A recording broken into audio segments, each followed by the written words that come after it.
दिनै हरखाबै बियो जेनेबा बिमाखौ बुंदोंमोन आरो जोंनि आइखौ बियो बुंदोंमोन आयं दिनै हाथाव थांनानै नोङो आंनो गांसे लांगा लाना फैबि ओमफ्राय लांगा लायनो थांनो होननायखाय दे जागोन दे होनबा थांगोन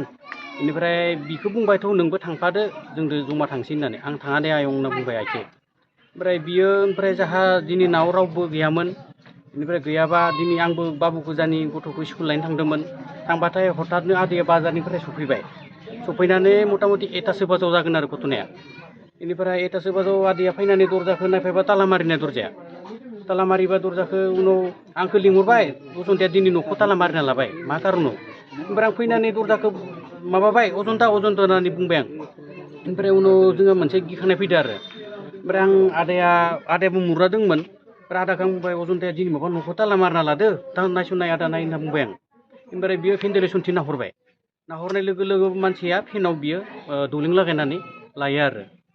दा बेखायनो आङो दा दिनैनि बे साना बहुद माने दुखु नांथावना बाथ्रा आरो बियो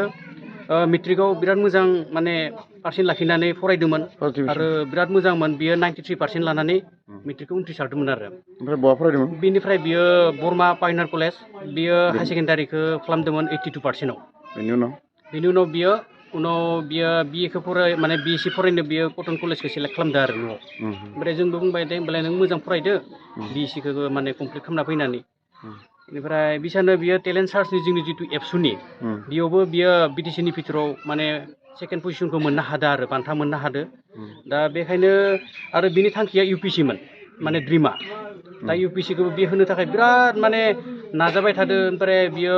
फुंनि 8टानिफ्राय बियो एकदम मोनानि माने 3 बाजिलासे बियो रिंगासिम फरायो आरो जों माब्लाबाबो बिखौ खस्थ' होआ दे मोजां सानावनो सानाव फरायो ओमफ्राय हरावबो 12टासिम फरायो आरो इयो 12टा फरायनानैबो दसे उन्दुना थायो ओमफ्राय इसानो बिखौ मेन्टेलि प्रेसार जेबो होखायाखै आरो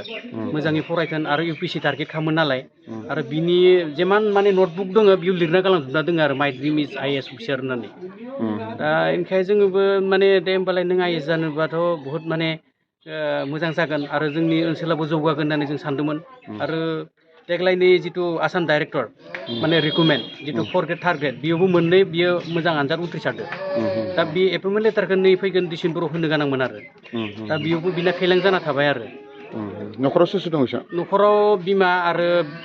बिफा ओमफ्राय अजन्ता ओमफ्राय